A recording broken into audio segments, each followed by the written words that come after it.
सर्जली बैठक में AIMIM नेता असदुद्दीन ओवैसी साहब भी थे। सर, बैठक करीबन जो है 2-2.5 घंटे 3 घंटे तक चली। क्या बैठक के बाद में आप लोग संतुष्ट हैं? नहीं, मैं तो मुतमईन नहीं हूँ। जो हमने सवालात उठाए थे उसका गोलमोल जवाब सरकार ने दिया। मीटिंग बड़ी लंबी रही, उन्होंने जो प्रेजेंटेशन दिया उसकी कॉपी भी दी, मगर जो सवालात हम उठाए उसका तो जवाब ही नहीं दिए। भाई आप सिर्फ वेट एंड वॉच कह रहे हैं। भाई वेट एंड वॉच आपके नेबरहुड में ही हो रहा है और आप वेट एंड वॉच कर रहे हैं।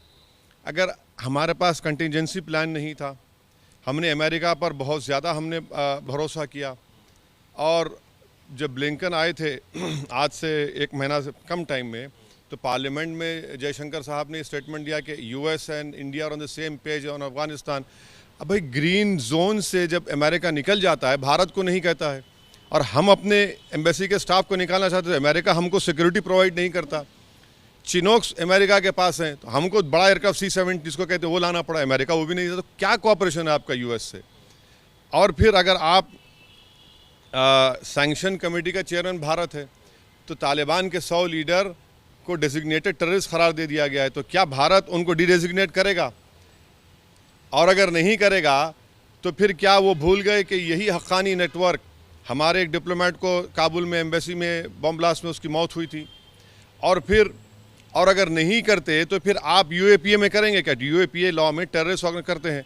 अगर वो भी नहीं करेंगे तो BJP को अपने तमाम स्पोक्स पर्सन को सख्ती से कहना चाहिए कि हर एक को तालिबानी बोलना बंद करे। मैं ये पॉइंट उठाया हूँ, तो अब ये इसका जवाब नहीं है। और लॉन्ग टर्म वीज़ा आपने कैंसिल कर दिया, वीज़ा के लिए देरी हो रही। हमने जो अफ़गानी नेशनल वहाँ पर काम करते थे एम्बेसी में, उनको नहीं लाया। मैंने ये भी पूछा कि अफ़गानी इंडियन को छोड़कर आपने अफ़गानियों कितनों को वीज़ा दिया ह्यूमैनिटेरियन ग्राउंड्स पे, उसका भी कोई जवाब नहीं। सब गोलमोल जवाब, ऐसा हम कर रहे हैं, हम इनसे बात कर रहे हैं। अरे भाई 20 साल हमने वहाँ पर इन्वेस्ट किया, $3 बिलियन हमने वहाँ पर रिकन्स्ट्रक्शन की लगाया। हमने अफ़गानिस्तान से स्ट्रेटेजिक पार्टनर का रिलेशनशिप बनाया, हमने उनके संविधान बनाने में मदद की। इलेक्शन कमीशन ऑफ इंडिया के ऑफिशियल जाकर इलेक्शन कराते हैं, और फिर आज ये हमको दिन देखना पड़ रहा है। मतलब आप कह रहे हैं कि 20 साल और इन्वेस्टमेंट बर्बाद हुआ? बर्बाद करने बल्कि इसका जवाब चाहिए ना। और जब ये सवालात करते हैं तो इनको बड़ी तकलीफ होती है। देखिए ऐसा बोल, अबे हम ये पूछना चाह रहे हैं, आप बताइए ना। तो इसका कोई जवाब हमको खातिर खा जवाब नहीं मिला। यकीनन बढ़ेगा। कौन इनकार कर रहा है इससे? कौन इनकार? सब जितने स्ट्रेटेजिक सिक्योरिटी एक्सपर्ट्स हैं इस बात को कह रहे हैं। तो आप क्या करने वाले हैं उसके लिए? बहुत से ये आपका सवाल बिल्कुल सही है, इसका जवाब देना पड़ेगा। आपके चीफ ऑफ डिफेंस स्टाफ का स्टेटमेंट हमारे सामने है, आप और हम नहीं कह रहे हैं, वो खुद कह रहे हैं। भाई 2 फ्रंट छोड़िए, 1 फ्रंट के लिए तैयार हो जाइए आप। चीन बैक करेगा पूरा पाकिस्तान को।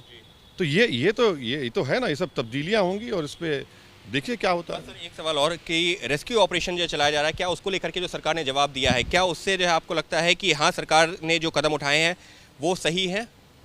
देखिए, हमारा अमेरिका से स्ट्रेटेजिक रिलेशनशिप है, अमेरिका चिनुक नहीं देता। हमको आज की मीटिंग में ये बताया गया कि क्योंकि हमारा एयरफोर्स का एयरक्राफ्ट जो C-17, उसका अगर मैं सही कह रहा हूँ तो वो एयरफोर्स का एयरक्राफ्ट पाकिस्तान के ऊपर से नहीं जाता, तो उसको ईरान से जाना पड़ता, 8 घंटे लगते हैं। समझे आपने? वो हमको बताया गया कि फिर वो ताजिकिस्तान में दुशांबे में वहाँ से ये हमारा एयरक्राफ्ट जाता है, दुशांबे उतारता है, फिर वहाँ से इनको लाया जाता है। भाई US क्या कर रहा है फिर? अच्छा, आपने पूरा स्टाफ क्यों लेकर आए? जैसा NATO और US ने काबुल एयरपोर्ट पर एक कमरा लेकर अपने कंट्री का झंडा लगाकर अपना डिप्लोमेटिक प्रेजेंस को मेंटेन करा, आप वो भी नहीं कर रहे हैं। अब तालिबान ये कह दिया कि जो अफ़गानियों को जाने नहीं देंगे। माने जो स्टाफ हमारे लिए काम किया वो क्या करेंगे? अब जो हमारे लिए भाई बहुत सी चीज़ सिक्योरिटी होती है, जो हमारे लिए काम की, उनको क्या करेंगे?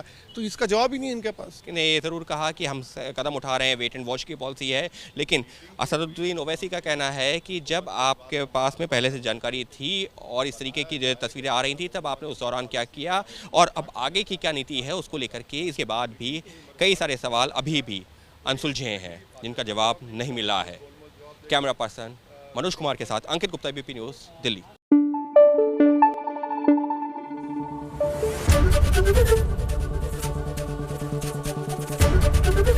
ABP News, आपको रखे आगे।